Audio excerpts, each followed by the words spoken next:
예, 오늘 말씀의 제목도 함께 한번 합독해 보겠습니다. 시작. 성령의 능력을 의지하여. 여러분, 자녀들을 양육을 다 해보신 줄 압니다만은 참 자녀를 양육하는 것이 참 기쁨이요 또 은혜가 되지만 또 내 뜻대로 잘 되지 않기 때문에 또 지칠 때도 있고 또 자녀들을 사랑하지만 자녀들이 부모에게 짐이 될 때도 있습니다. 여러분, 자녀를 어떻게 양육하는 것이 가장 지혜로운 양육일까요?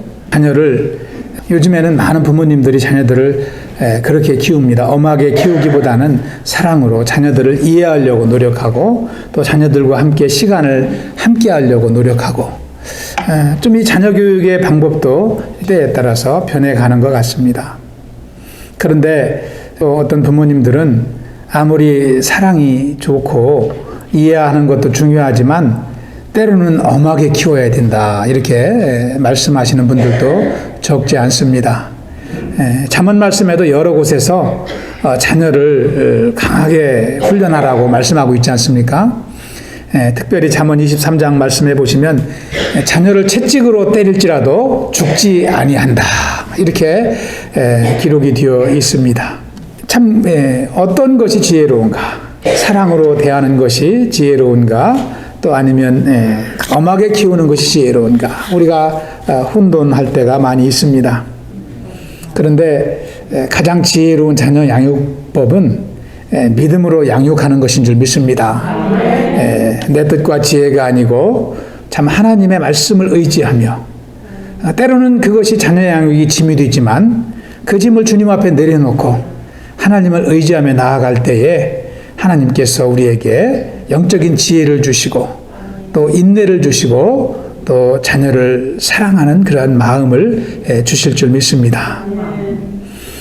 영국의 크리스토퍼라는 목사님이 아들이 있는데 이 아들이 어려서는 신앙생활을 참 열심히 잘했는데 커가면서 하나님을 멀리하고 또 게다가 방탕한 삶을 살아서 이 목회를 하지만 늘 그것이 근심이 되었다고 그래요. 그래서 아들을 위해서 늘 기도하지만 변하지 않는 아들이 이 목사님의 짐이 되었던 것입니다. 그래도 기도의 줄을 놓지 않고 하나님을 의지해서 늘 아들을 위해서 기도를 했습니다. 그러다가 이 목사님이 한 지혜를 얻었는데요. 내가 아들과 멀리 떨어져서 기도하는 것보다는 아들 가까이에 가서 한번 기도를 해봐야 되겠다. 그래서 아들이 떨어져 살고 있는데 아들 집 가까이 뒷동산에 올라가서 늘 기도를 하기 시작했다고 그래요. 낮에도 기도하시고 밤에도 기도하시고.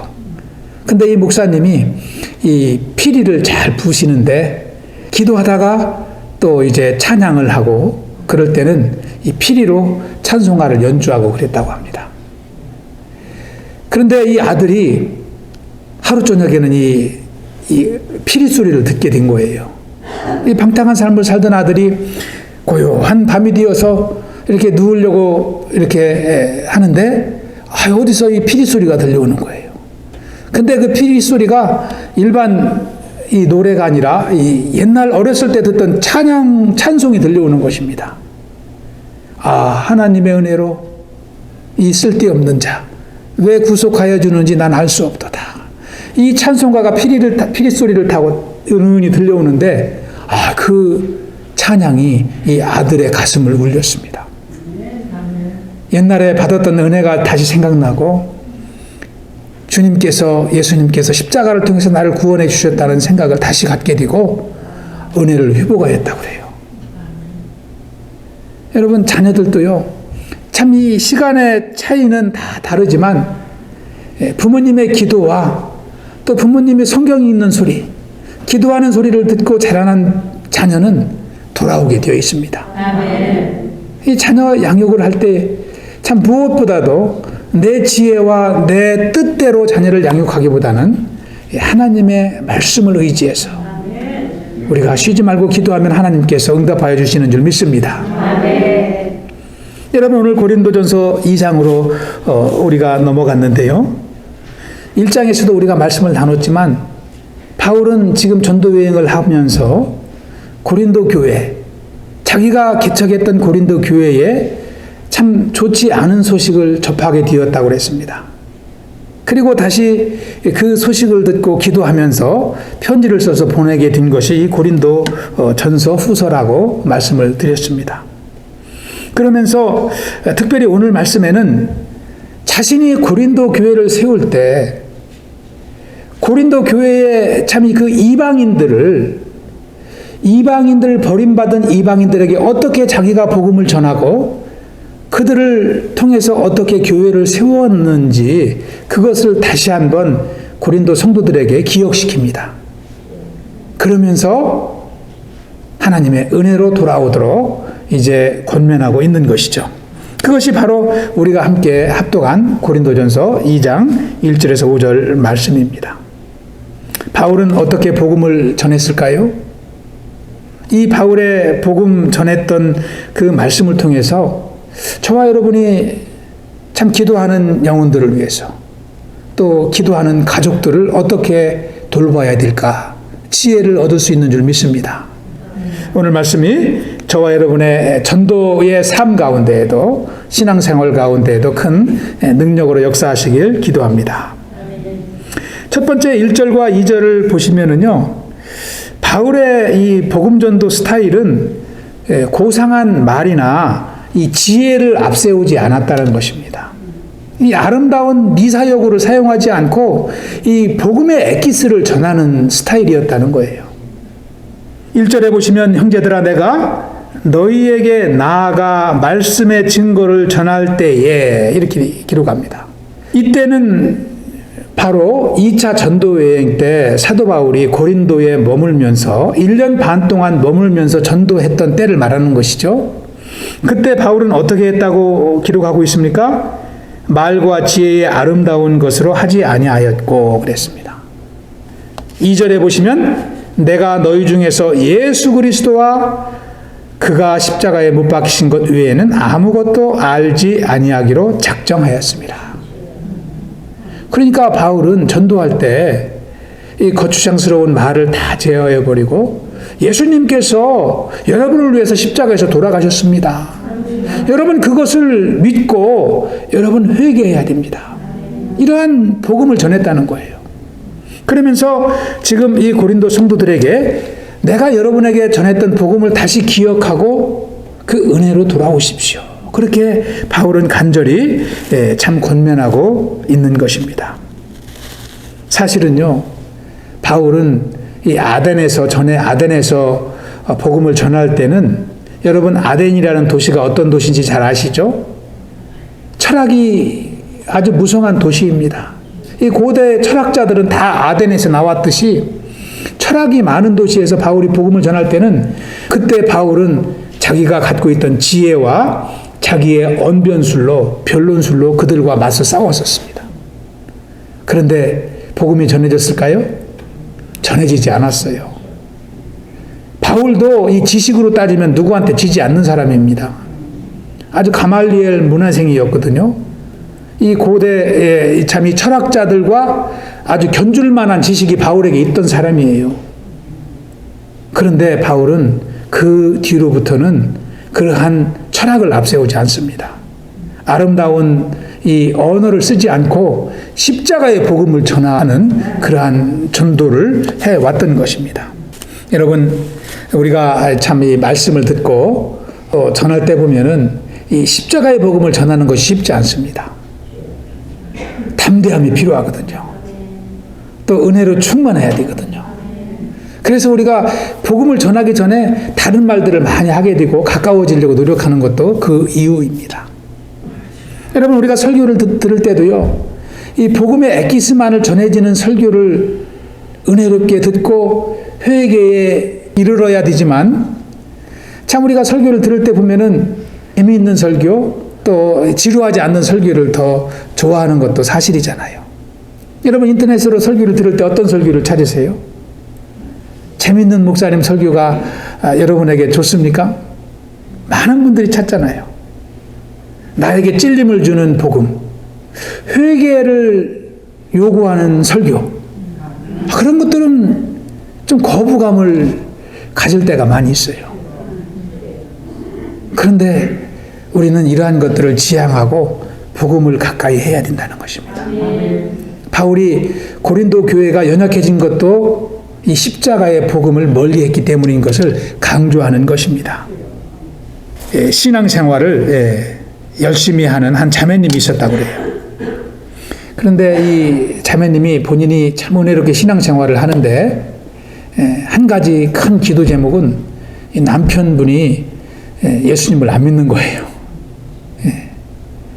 그래서 목사님도 그 남편분을 위해서 늘 기도하고 또 이 자매님도 자기 남편을 위해서 늘 기도를 합니다.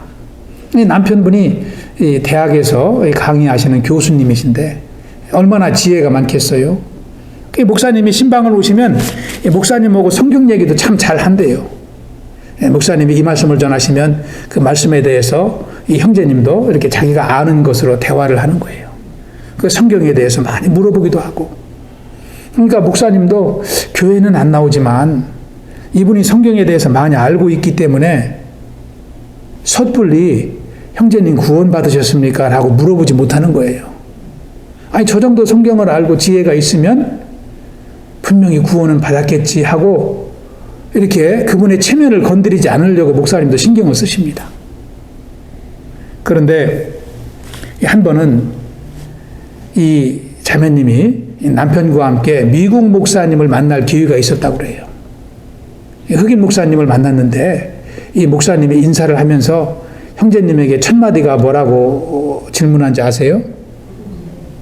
Are you saved? 이렇게 물어본 거예요. 형제님 구원받았습니까? 이렇게 물어보는 거예요. 이게 목사님의 인사였어요. 그러니까 이 형제님이 성경에 대해서 그동안 담임 목사님하고 말씀도 많이 나누고 이렇게 해왔다가 이게 처음 보는 목사님이 당신 구원받았어요? 이렇게 물어보니까 당황한 거예요. 그러면서 이분이 그날부터 고민에 빠졌다는 것입니다. 과연 나는 구원받았을까? 내가 지금 죽으면 하나님 나라 갈 수 있을까? 이렇게 고민하며 기도하다가 진짜 구원을 받았다고 그래요. 아멘. 할렐루야. 아멘. 여러분 우리가요 전도할 때 담대해야 됩니다. 이 복음을 전해야 됩니다. 우리가 전도하러 가서 참 여러 가지 좋은 시간을 많이 갖고 오더라도 이 복음만 안 전할 때가 가끔 있어요. 우리가 기도하고 가서 성령을 의지해서 이 간단한 복음을 전할 때에 성령이 역사하는 줄 믿습니다. 고상한 말보다도 이제 복음에 능력이 있는 줄 믿습니다. 두 번째로 이 바울이 복음을 전한 스타일을 보면은 바울은 이 십자가의 복음을 두렵고 떨림으로 아주 겸손하게 전했습니다. 3절을 한번 또 보시기 바랍니다. 3절을 보시면 바울이 그때 어떠한 가운데 복음을 전했는지 기록을 합니다. 내가 너희 가운데 거할 때에 약하고 두려워하고 심히 떨었노라. 바울이 왜 두려워하고 떨었을까요? 고린도 성도들 때문에요? 그렇지 않습니다. 이 십자가의 복음을 생각할 때 바울은 두려웠던 것입니다. 그것이 어떠한 복음인지 알거든요. 우리 1장에서도 18절에 십자가의 도를 말씀을 했는데 이 십자가의 도가 십자가의 복음인 것입니다. 바울이 이 십자가의 복음을 생각할 때 나를 구원한 이 십자가의 복음을 생각할 때 바울은 두려웠던 것입니다. 떨었던 것입니다. 자신이 이 십자가의 복음 앞에 설 때에 그렇게 참 지혜가 많고 바리새인으로서 담대하고 또 가말리엘 문외생으로 남부럽지 않게 당당하게 살았던 바울이 이 십자가의 복음을 통해서 예수님을 만났을 때는 두려움으로 가득했던 것입니다. 왜 그랬을까요? 자기의 죄를 발견할 수 있었기 때문입니다. 여러분 구원은요 내 자신이 죄인인 것을 알 때부터 시작이 되는 거예요. 내가 죄인이라는 것, 용서받지 못할 죄인이라는 것, 내 힘으로는 내 지혜로는 도저히 이 죄에서 해방될 수 없다는 것을 깨달을 때 비로소 십자가를 붙잡게 되고 예수님을 찾게 되는 줄 믿습니다. 그 죄를 사하실 분은 주님밖에 없기 때문에 그것을 생각할 때 바울은 두려웠습니다. 그리고 떠오는 가운데 그 복음을 전했던 것입니다.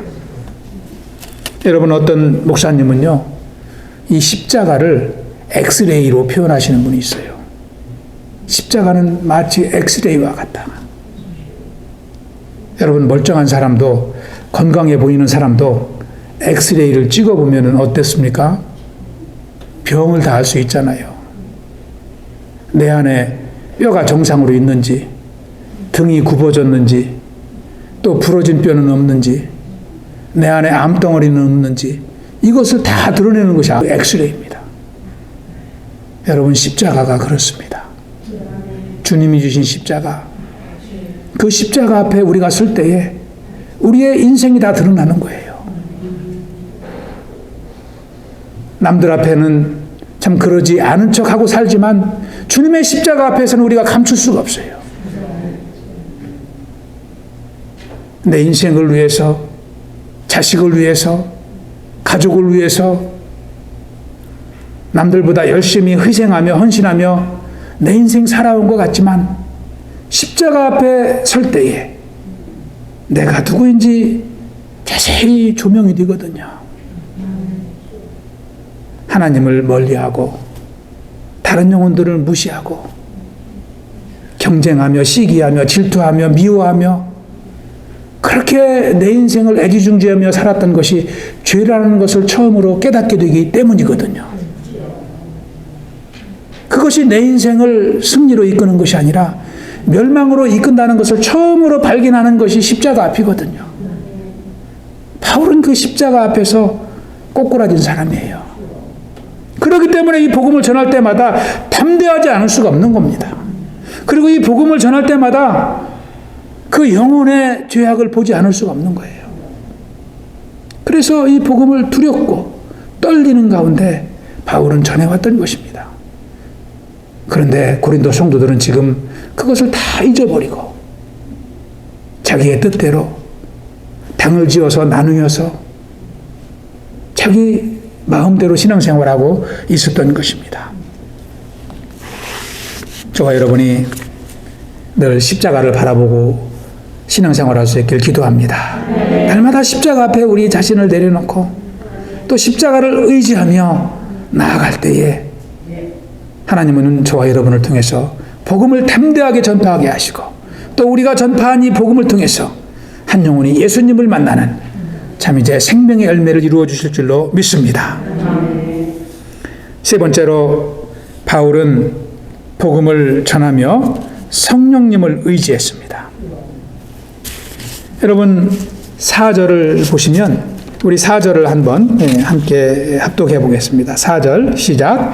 내 말과 전도함이 설득력 있는 지혜의 말로 하지 아니하고 다만 성령의 나타나심과 능력으로 하여. 바울은 아까도 말씀을 드렸지만 참 지혜가 충만한 자라고 그랬습니다. 철학에도 능통하고 또 이제 성경에도 능통하였던 지혜자입니다. 그런데 자신은 이 전도를 할 때 이 지혜의 말로 하지 아니하였다라고 아주 강조하고 있습니다. 그것은 성령의 능력을 강조하기 위함인 것이죠. 내가 지혜로워서 전도하고 내가 지혜로워서 한 영혼을 인도하는 것이 아니라는 것이죠. 내가 복음을 전하지만 일하시는 분은 성령 하나님이신 것을 강조하고 있습니다.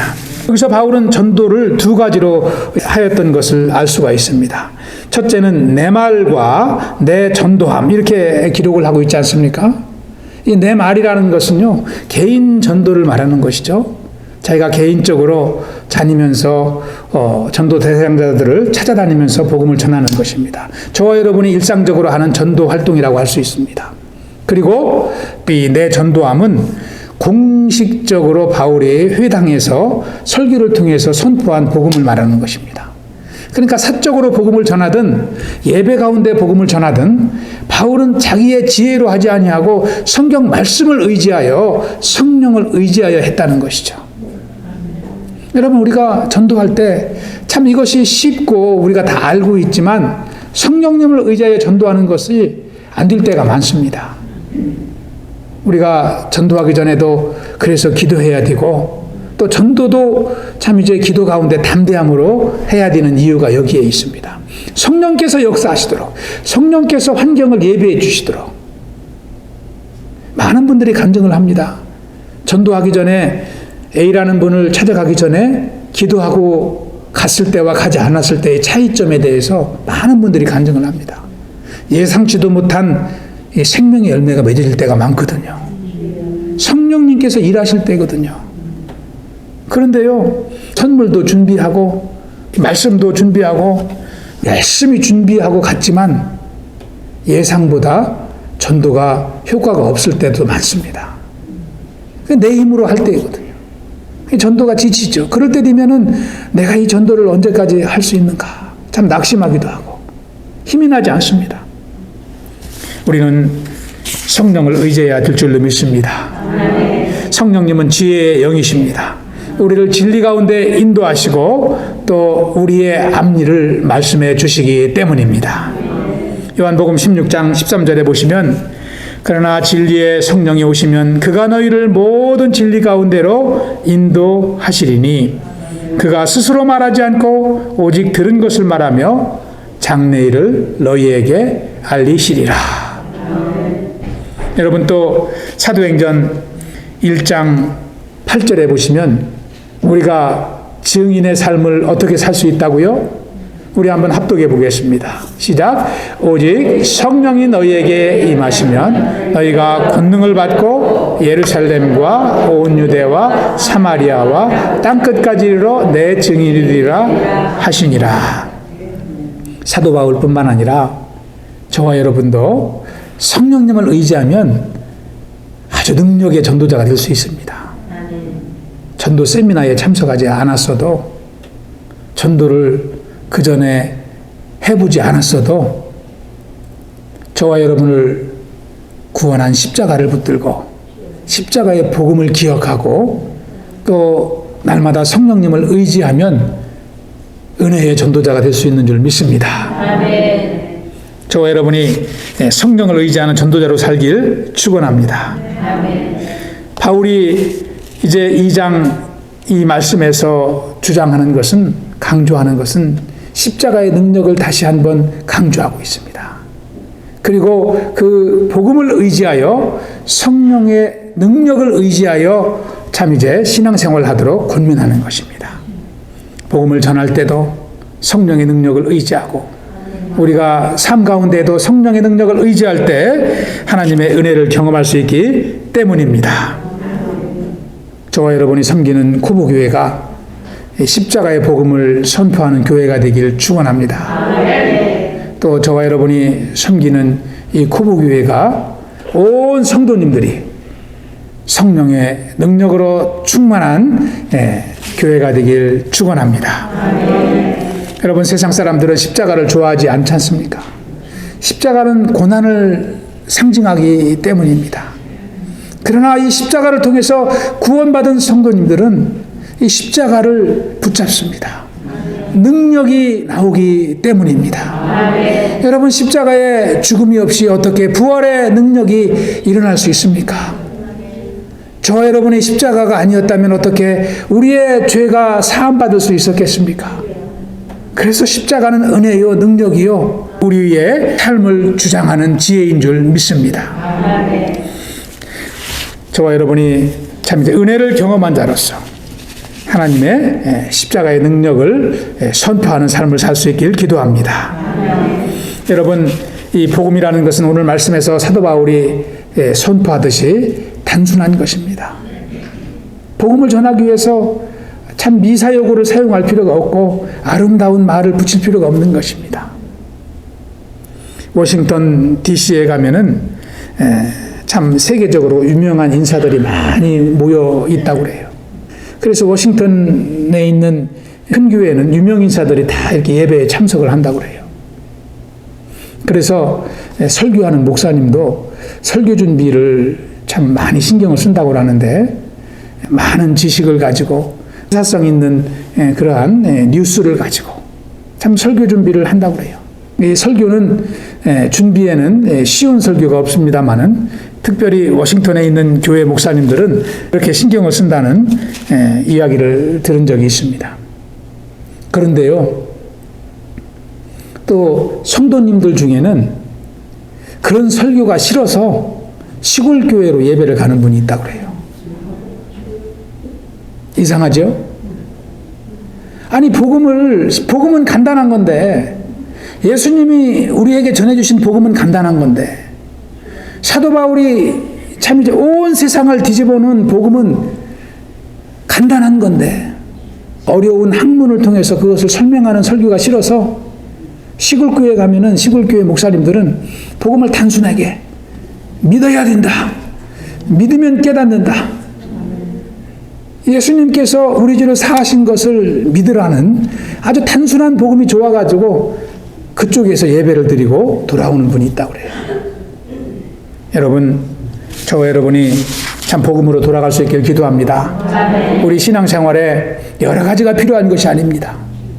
십자가의 복음을 분명하게 깨닫고 영접하고 그 십자가 안에서 내 자신이 온전히 회개에 이를 때에 하나님의 생명의 은혜를 누리는 것입니다. 그때 주님은 저와 여러분에게 담대함을 주시고 지혜를 주시고 은혜와 명철을 주시고 세상의 어떤 지혜와 견줄 수 없는 능력으로 충만하게 하실 줄 믿습니다. 저와 여러분이 십자가의 능력 안에서 또 성령님을 의지하며 담대한 인생을 살아갈 수 있기를 기도합니다. 특별히 우리가 참 이제 겨울철이 지나가고 또 이제 계절이 바뀌면서 더욱더 복음을 전하는 저와 여러분이 삶 가운데 이 십자가의 능력을 경험하고 전하는 삶을 통해서 하나님의 은혜를 경험하고 하나님을 영화롭게 하는 복된 인생이 되시길 축원합니다. 기도하겠습니다. 아버지 하나님 감사합니다. 아버지께서 참 이 죄악된 세상 가운데 우리 인생들을 구원하여 주시고 하나님의 자녀로 또 복음의 빚진 자로 살아갈 수 있도록 인도하신 것 인하여 감사를 드립니다. 특별히 교회 공동체로 믿음의 공동체로 참 이제 묶어주시고 함께 주님의 은혜를 누리며 서로 사랑하며 하나님의 생명의 복음을 전하는 귀한 인생으로 빚으신 주님을 찬양합니다. 날마다 참 십자가로 나아가는 인생이 되게 하여 주시옵소서. 주님의 십자가의 능력을 경험하는 삶이 되게 하여 주시옵소서. 십자가 앞에 날마다 참 이 나 자신을 비춰보며 주님 앞에 참 은혜의 삶을 경험할 수 있도록 인도하여 주시옵소서. 아버지께서 코보교회를 십자가의 복음의 공동체로 세워주시고 성령 하나님을 의지하며 이 복음을 전파하는 능력의 교회로 사용하여 주시옵소서. 그리하여 죽어가는 영혼들이 주님의 생명을 누리고 하나님의 자녀가 되는 귀한 역사를 이루어 주시길 기도합니다. 감사하오며 예수님 이름으로 기도하옵나이다. 아멘.